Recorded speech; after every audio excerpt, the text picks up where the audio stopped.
Hi, everybody. Good afternoon, and welcome to Conversations with Calvin.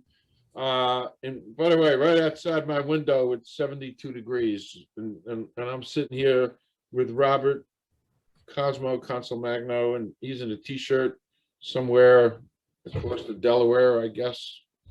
And I've been wanting to do this from the day I started doing Conversations with Calvin, We the Species, because COZMO and I have a wonderful history. We met 6, 7 years ago near the Jersey Shore, and it was instant chemistry, and it was also instant amazement at the accomplishments. And then they were not even as much as they are now. So what we've got here, and it'll be in the title, what we've got here is a Marine vet. We've got a four-time world record holder in ab wheels. We've got a Jiu Jitsu champion. We've got a media mogul. We've got a boxer.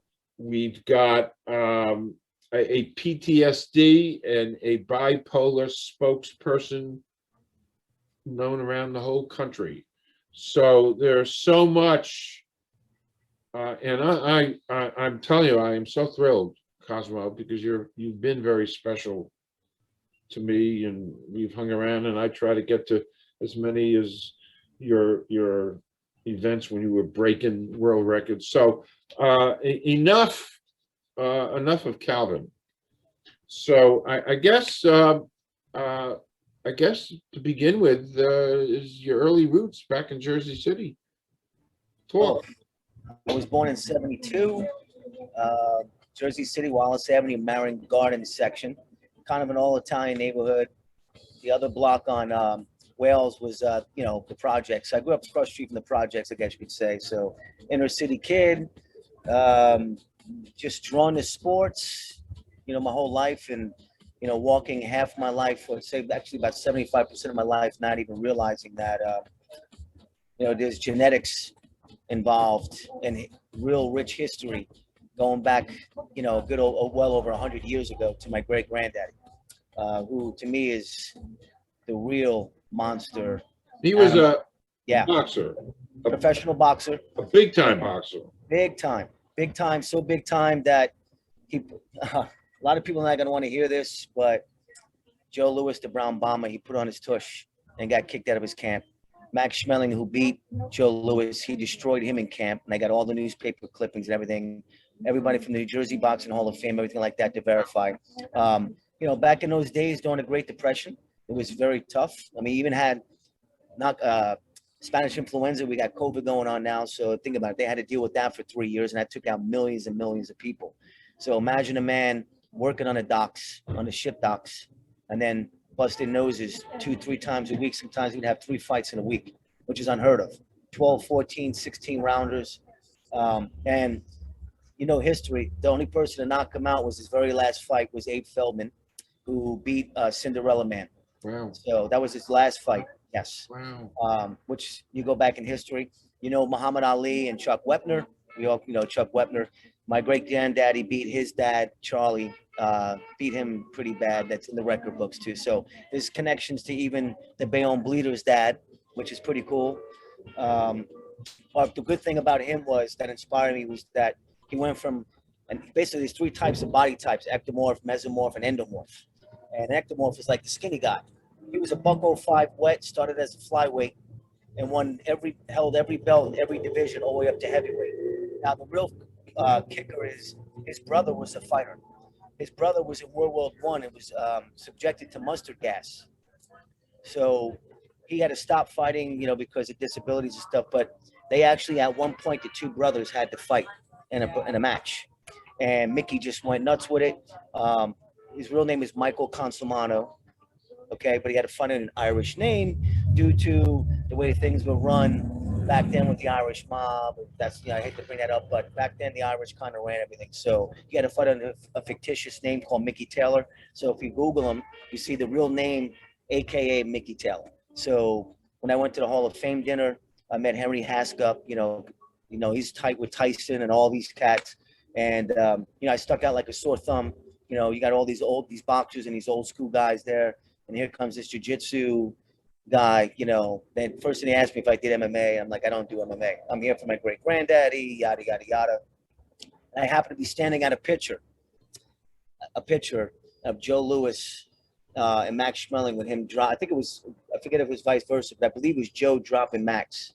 And that's when they were telling me, and I thought it was ironic because I'm standing looking at that, and then they told me how great he was and that no one wanted to fight him. So to me, that lit a fire even more since the last time we really did stuff. Somebody's got a loud car. That really lit the fire. I think the first time I met you, I don't even think I did I have a world record then? You know what? I'm not sure. Yeah, I don't think I did. I think my first one was about 4 years ago, and I I'm got not sure. 4 or 5 years ago, but I hold 4 of them. The last one was 2 years ago. So backing up, so you did your thing in Jersey City. You had a really Traumatic. you had a really difficult childhood with fathers and stepfathers. And we don't need to go into that. It was pretty. No, we can. I mean, you know, people need to hear, because listen, there's always somebody out there that's going to be worse off, who's gone through worse situations. But when I tell people, typically, they just shake their head and like, "Oh my God, how are you still here?" kind of thing. And I'm like, I'm blessed, you know. So You are blessed what Yeah. you've done with your life. Yeah. But so from that rough childhood, you were an amazing guy because you used to defend. And you weren't a big guy. You're not a big guy. No. But you I'm used what, to 5'10"? defend, yeah, you used to defend kids in high school who were bullied. So you always had this. Cal, it was crazy because I went to one of the toughest high schools. Like they filmed a TV show in the '80s, The Equalizer, the first one at my high school. That's where they filmed it. Remember the guy who had the accent somewhat? You Snyder High? Yeah, no, Snyder is down in Greenville. I went to Dickinson. Okay, you were Dickinson High. Yeah, Dickinson was pretty bad. But they filmed that at my school. So, you know, we always had substitute teachers and stuff. So most of the education I got was on my own will, you know. And the Marine Corps, like I said, was an escape for me to get out of. So you did your 5-6 years in the Marines? 5 years. Most people do 4. I did 5. I got a bonus to do an extra year. It's called Quality Enlistment Program, QEP. And I got out honorably. But my stint, I was fighting quite a bit with people. And I guess it was interpreting the violence when I was a kid. So I always fought back. So I always got in trouble. Even though I was a good Marine, you know, I was a stellar Marine at that. I just would fight with my peers and stuff. So I was having a hard time getting along with people, not knowing I probably had an underlying condition before going in. And, you know, the Marine Corps in certain ways probably made it worse because I was in a heightened state for over 5 years, wondering if I was going to get written up or court-martialed or administratively discharged for getting in trouble. But my performance was so good that it negated all that. So, but if you want to expound on the family side, I mean, it just starts in the early 70s, you know. I guess you could say the day I'm born, or you can say the day that I'm cognitive or memory-wise of what I can remember as a child. So, you know, I have an L5 issue, right? For my back, I thought it was from the world record, but the VA went back, I think it got like 10, 15 years. I guess I had an MRI, and that MRI years ago, they said it was an old injury and they couldn't determine the age. So, you know, sitting down with the docs, they think it was probably when I was thrown down the stairs as a child. Yeah. So I healed, but it's not cracked, it's compressed. So I don't know if it was that in conjunction with being in the Marine Corps and Jiu-Jitsu and 4 world titles, world records. So, but that opened my eyes too, because I basically accomplished and fought and became #1 in the world in jiu-jitsu with a messed up back and set 4 world records with a messed up back. So now I'm sort of, I gotta be frank with you, with COVID and all that, I'm sort of on the hypochondriac side with my back, which is not good because it's inhibiting me living life a little bit because I'm afraid that I'm thinking I'm going to be in a wheelchair or something, but I'm fine. But I kind of wish they say ignorance is bliss somewhat. Yeah. I did all that. Now I'm just like, oh, I should just go easy. And I'm like, my friends are like, dude, you got to chill out. But, you know, Philip my mother's was with 3 men, my real father, and they divorced at a very young age. They got married at a very young age. I think my mother had him at like 16, 17. I was next, right, 1 year later, and the divorce happened. But my mom, unfortunately, the guy across the street, he's connected, he's got the lavish race cars and all that. Meanwhile, he works at a lumber yard. So, but she was drawn to that and decided she wanted to leave my dad for him, not knowing that there was a monster um, in the midst for over 13 years. So, I've seen some crazy things. I mentioned this on my documentary. Um, one Christmas, him kicking the Christmas tree down. It was a silver Christmas tree. Remember, in the 70s, they had those elaborate, those weird looking trees. It was all silver with tinsel. It was a silver tinsel tree. It was like, I don't know what it was, but it wasn't a real tree. And I remember him kicking it down and throwing it and then, beating my mom and all that stuff. So, I seen, over a Rangers game. He was a big time Rangers fan, and he was connected to Sonny Werblin, the guy who owned the Jets, and stuff like that. And his personal secretary, her name was Barbara Rudd. I wonder if she's still alive. But we used to go to her house in Ringwood, New Jersey, all the time, and get, go visit them in Bergen County on a Sunday. We had to have our Sunday suits on. We always went there. And I sat in the 50-yard line at the Jet games. I was always behind the bench with the Rangers. I got sticks. I got my stick signed by Barry Beck and Nicky Fatillo and all those guys. Ringling Brothers and Barnum Bailey Circus and Mickey Mouse and Ice. I was the kid on the elephant and the ice. Not knowing how that happened, but little influence, And, I guess, one time we came home from a Rangers game. I'll give you an example. And my mother couldn't open up the lock. It was dead of winter. It was freezing out. I remember being in a Bonneville. And he just stormed out of the car and beat her to a pulp because she couldn't open up the lock fast enough. Little things like that, and that happened on for 13 years. And finally, my mom got enough courage to want to leave. And she woke us up in the middle of the night. It must have been like 1 o'clock, 2 o'clock in the morning. It was in 85, January. And Philip, his name was Philip. He was sleeping in a Bonneville in the car outside watching the house, making sure nothing, he was just crazy. He was watching my mother make sure. But he fell asleep. And he fell asleep in the vehicle. And we snuck in my mom's new lover's van. And she was with him for well over 20-something years, from 85 till my mom died in 2010. So all those years. And we snuck in the van. And the way they pulled the van up, it was like, I guess they shut the engine off, kind of put it in neutral kind of thing. And there was a guy with him. And they got the van like an X amount of distance away from the house. And then he started and we ran out. And we hid up in a trailer park called Hidden Valley, or Hidden Forest or Hidden Valley Trailer Park, or Hidden something like that. But it was in Newburgh, New York. I remember that. We were up there for about a month or two.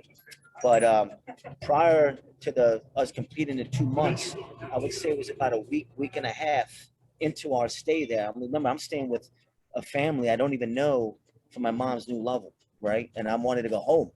And believe it or not, I actually wrote Philip a letter saying how I missed him, even though he beat me and broke my right arm and all that. Because when he was good, he was good. It was weird. It was almost kind of, I tell people, it's like that battered woman syndrome, that I just wanted to go home and be home. So Chuck, his name was Russell. Chuck they call him Chuck. Took my letter and didn't mail it because he obviously would have gave the address away. But little did he know, I forget what day it was, but it was like maybe a week after staying there, he showed up at his job, which his job was A1 Bus Company, which was right next door to the lumberyard that my stepfather worked. So now it's like, I can't make this up. So literally he shows up to work. My stepfather, Philip, shows up in his car and yells at him and goes, Chuck. He turns around and he says verbatim, he goes, if I can't have Dottie, no one can. And then he shot him. And then a bullet grazed his skull because Chuck freaked out for a split second. He saw the gun. So he tripped and the bullet went boop. So that is some of the stuff inside you. So you come out of the Marines and you're diagnosed with PTSD and bipolar, and you're now given, you're now for life disabled. It sucks, man. I miss working. I used to be in sales. I did very well at it. I was only top 5% of my company. but I would get fired from I got fired 3 times by one company, brought back but I was just so good at making money for the company that they dealt with my antics. So I got the name basically Crazy Cosmo. So, but it was a good thing because how I got that name, I just have to expound on that. How I got Crazy Cosmo was from a jiu-jitsu instructor. He compared me to a guy named Hyan Gracie, who Hyan Gracie is dead. And I guess he was considered the bad Mamba Jamba of the Gracie clan. He was an MMA fighter, but he went to jail. Now you discovered Yeah. by kind of accident one day Jiu-jitsu, you were in yeah. Florida and you walked into a jiu-jitsu thing and you Well, said, "Hey, I got to do this." Let me tell you how that worked real quick. So my mom dies of cancer. I'm staying with a friend. I'm renting a room from the house. And it's always at the dead of winter somewhere. It's dead of winter. The room was a little cold. And I'm thinking about my mom. And I'm like, you know what? It's too cold here. I'm out of here. And all I had was clothes then. And I have good credit and all that because I sold everything because I was bouncing around the country. So my buddy texts me in the morning. He goes, let's go to the gym. He's upstairs, because he lived upstairs. I'm in North Carolina. He's like, what? I'm like, I'm in North Carolina. In the middle of the night, I took off, had a manic episode, jumped in my brand new car, and I was halfway to Tampa, Florida. I had no idea where I was going. I was just going south. Wow. So I get to Tampa. I join a gym. I get an apartment within a day, right? Furniture delivered the next day. I basically have a new life. I'm in a gym going ape shit in the gym. Oh, excuse me. I could going nuts in the gym, jumping rope, and everybody's coming up to me asking me, are you a professional fighter? I'm like, no. They're like, wow, I've never seen anybody train like that. Guy comes up to me in the locker room, says, you need to get into jiu-jitsu, man. I think you'd like it. And I'm like, all right, I'll give it a shot. Here I am now. And you became a world champion. Well, I became a champion. I was number one in the world. I never won worlds. I was second and All third. right, you were number one in the world. That's good enough for me. And I won countless titles in jiu-jitsu. Unbelievable from Like nothing. The New York Open, which is a big local tournament for the IBJF, believe it or not, they actually make jokes. They're like, if you win a New York Open, it's like winning worlds because you got Renzo Gracie, Marcelo Garcia, you got the best. The East Coast has like some of the best schools in the world, and all those guys stay local. Sometimes the best guys won't travel to California to fight because it's too much money. Because we actually have to pay to fight. You can win your $3-4 grand. But it's all about the prestige. It's like the Olympics. You win the Olympics, you got to do what you got to do. But some of the guys, the best guys that I know, have never done worlds, but they won the New York Open, and that's like winning worlds because they just the level of players that are local that go, because you're in and out the same day. So you are truly amazing, and you are amazing in another area. You funnel all this energy into the PTSD and the bipolar diagnosis. I think for you are truly one of the most remarkable people I've ever met, because you've taken all that energy and you've dealt with bipolar by harnessing your endorphins. Yeah. Get that right? Yeah, it's the rush. Remember Carrie Fisher? Poor Carrie Fisher. She tweeted at me a few times. Well, both of us had French bulldogs. I lost my dog 2 years ago, but Carrie Fisher, Lou Ferrigno, I used to talk to him. So many countless people. Moro Anello from Showtime. Right. He's got it, and people think it's then I hate when they throw the term out bipolar. Like, oh, he must be bipolar. Like, you have no clue. Like, because it's real. Like, but the average Joe just throws it out like it's just having just a little bit of an upset stomach. Like, just they're upset a little bit, But the thing about the PTSD is I can avoid triggers. That's easy. You stay away from triggers. Bipolar, you just don't know because you don't realize you might be in a cycle. They call it cycling. And usually when I cycle, it's more on the upside. And I just live in a gym and I put my body through so much trauma. But the endorphins, I can't have done marvelous things for you. Yeah. Truly. Yeah. And it allows you to live basically a medication-free life. I have to say this. I was told before I did my Fox News documentary thing not to talk about how I don't do meds and how I use exercise. So I had to basically come in, shake every vet's hands who's missing legs and arms like an athlete, like I'm like a baseball player. I'm like, this is terrible. I can't tell these people what the real answer is to combating the issues. It's diet and exercise, proper sleep, and being around positive people. But I was told not to, and I don't want to get into the medical field, but you know, they're so quick to give me pills. I can get any pill I want right now. Right. Anything. And all these years I've known you, I have marveled at you, and we have talked countless hours on health issues because, you know, I kind of get off on that stuff too. Oh man, if you see the stuff that I take, I mean, you probably noticed, I've been tested 12 times for COVID. Wow. Just to be 12. Wow. 3 antibodies, the rest were PCR and all that. I'm negative. Wow. And I've been around people who had it, and I would have to say it's the fortitude and the training, because my immune system has to be functioning at such a high level. I don't know. You're amazing, truly amazing. So you've got 4 world records. I went. You did one, I know, in Washington at the Veterans. Yes. Which I could make. Then you did another one here in Jersey somewhere in Mercer County, which I did go to. Yeah, that was the 4th one. That was the last one. And I watched you do this, and you had, was that a 45-pound weight? 40-pound iron weighted vest. You had it snapped around your. I couldn't even lift the stupid thing. And you're doing all these ab wheels with this thing. So you are so driven. You got into boxing after. It's sometimes it's like, and I've been such a fan of yours that your story. We've discussed this a whole bunch of times. I hope somebody out there listening to this realizes that your story. Oh, can I interject for a second? Yes. I didn't tell you this, but there was there's a movie that just came out on Amazon about a jiu-jitsu guy in his 40s, a Marine. Wow. And it has Henzo in it. And I mean, I know Henzo and all that. And I was upset, happy at the same time, because I felt like, this is terrible to say that, but I feel like a portion of my life was taken. Yeah. And other things were hated. And the guy kind of had the same haircut as me. And I was just like, I'm like, all my friends are sort of like, dude, is that you? They're like, I'm like, oh my God. I'm like, I don't know. I mean, it's doing really well, but I've always had a dream of really telling my story. And then I see that and I just get so upset, because I'll be frank with you, Cal, I've been in contact with so many people. I was under contract with a UFC fighter who stabbed me. And it was all about making money and all that. And I feel like my day's going to come one day.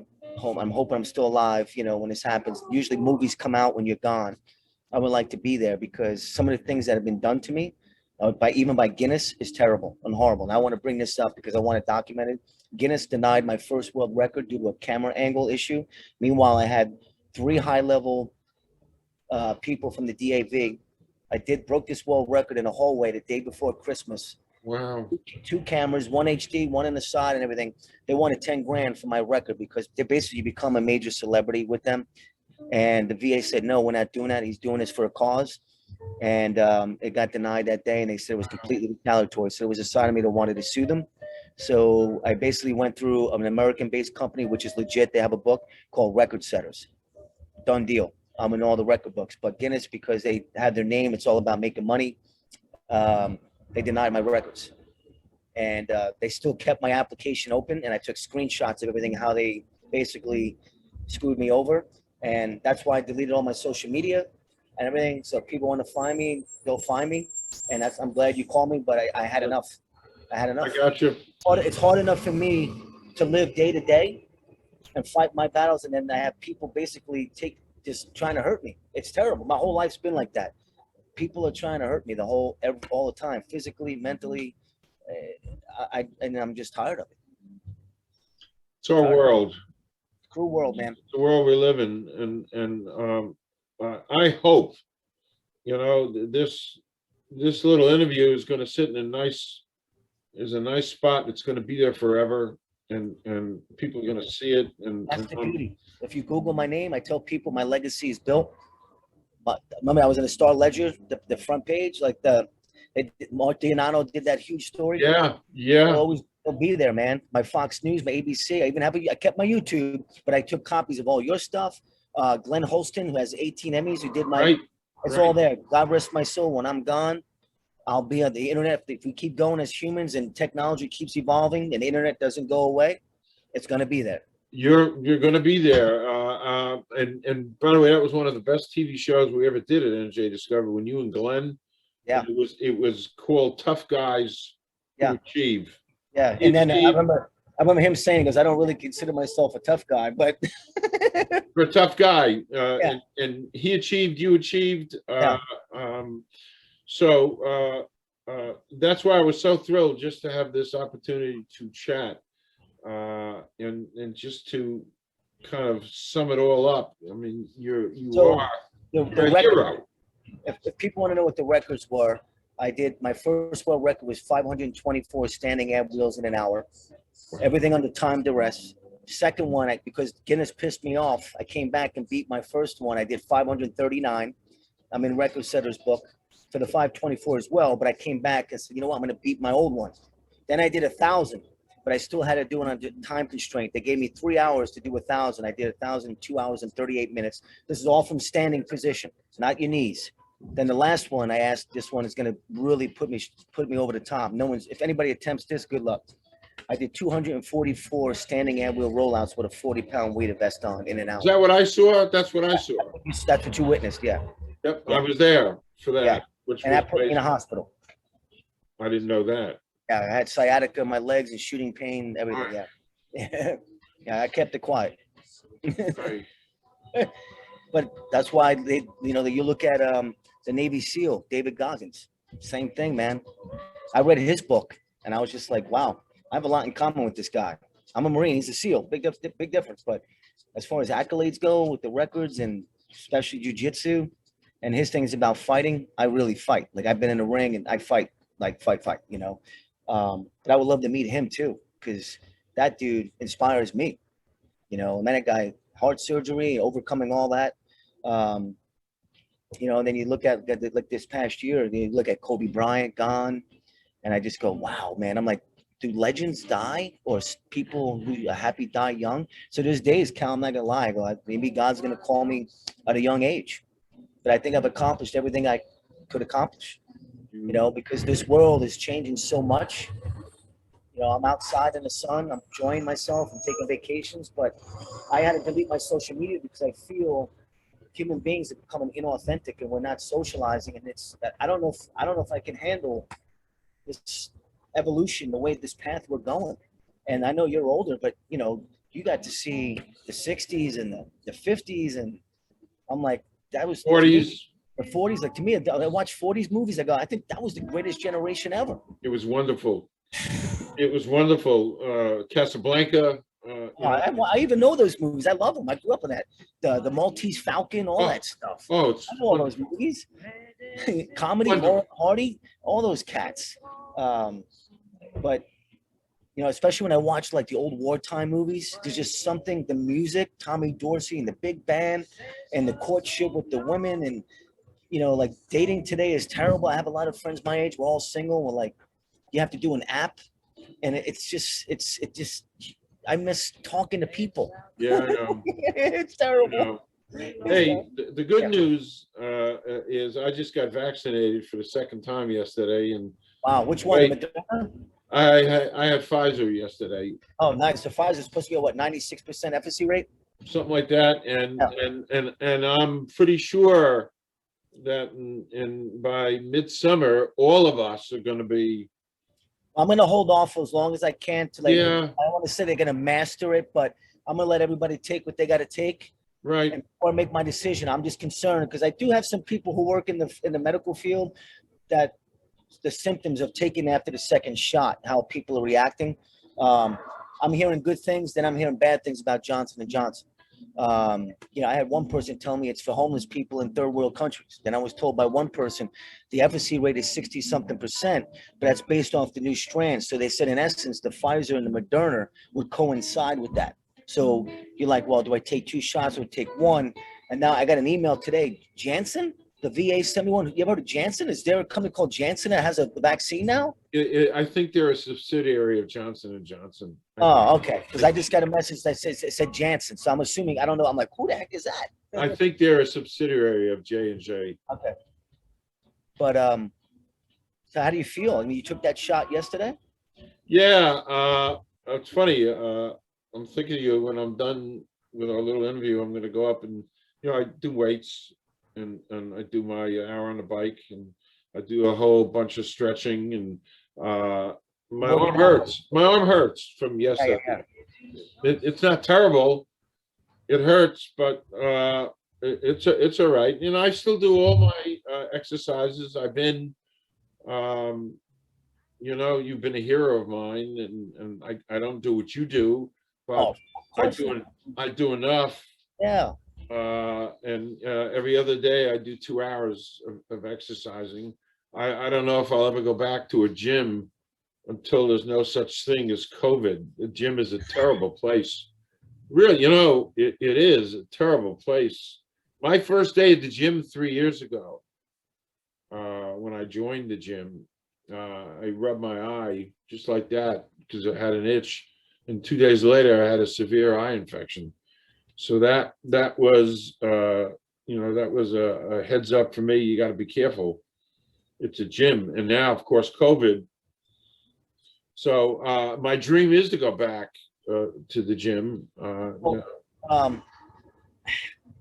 Jiu-jitsu is my therapy, and I'm so close. I don't want to say I'm so close to my black belt, because you don't never know when you're going to get it. But I'm a brown belt. I've been a brown belt for a year.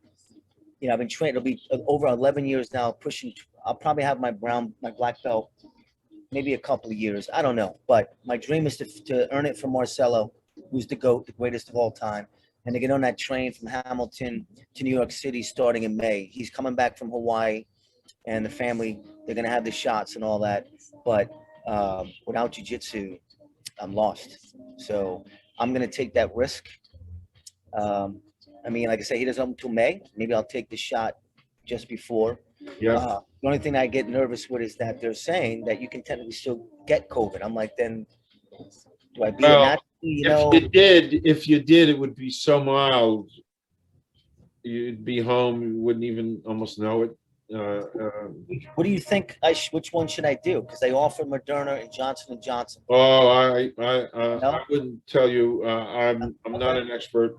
Quite frankly, I took whatever they gave me. Right. It's good enough for me. So, we've done. This has been great, and people have gotten some insight. I'm going to take this and run with it and promote it and get people to re-know you.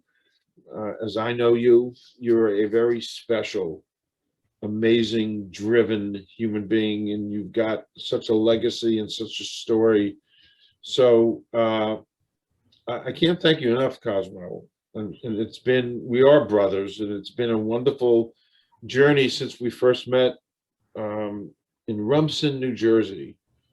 I remember that restaurant with and John Frieda. Yeah, sure. There's a great bunch of guys, and just to put a note on that, I know. I mean, John Frieda, he was a boxer and all that, but I remember him let me punch him in the nose with gloves on when I was a kid. But he actually babysat me when I was in my body cast. Isn't that crazy? Yeah, he babysat me. Wow. He told me stories how I had all this energy, and I'd be in the chair going like this in perpetual movement. I just had energy since I was a kid. So, but you channel it, and that's what's amazing. Yeah. You channel that in such productive ways. You take that energy, and we've discussed this. Exercise. I can't even begin to tell you how much I read about the power of exercise. I would have to leave on this. If somebody was to ask me what is the answer, I'm like, exercise pretty much cures everything. I just. By the way, the heart's pumping. If the heart's pumping and you're working out, you're in that moment. You can't think about other things, and your immune system is spiking. You're burning fat. You're just. And to prevent dementia and all kinds of stuff up here. Oh yeah. It is the fountain. Hey, I'm 3/4 of a century old. I know. And besides the gray hair, which is a little bit of a giveaway, I'm pretty sharp up here, as sharp as I've ever been. So, and I did some looking into it, and 20% of why I'm sharp up here comes from genetics. The other 80% is lifestyle. Right. So you're going to be sharp when you're 100 or 110. Well, I always tell people I want to live over 100, and they say, you know what people tell me? This is how people are today. They're like, why would you want to live that long? I'm like, why wouldn't I? Right. I'm not gonna be doing jujitsu, running around, doing like I'm gonna do stuff a 90-year-old man's doing: shuffleboard, checkers, chess, enjoying the moment. But Right. there's so many people out today that I don't know what's going on, but they think it's like 100 is unattainable. It can be attained. You're gonna live to 100, I would love guaranteed. to. I have a lot of stuff to. I have a lot of things to do. I want to be. My 70s then. So yeah, Go for I'm your 48. So All right, brother. Thank you. yeah. Thank you for your time and your spirit and your friendship. When this is done, I'll let you know, and I'm gonna I'm sign good. off. And just let people know I don't use social media. If they Fine. want to contact me, there's my email and my phone number. It'll be right on the screen for All everybody. right, brother. Love you. Thank you, COZMO. All right, brother. Have a great day.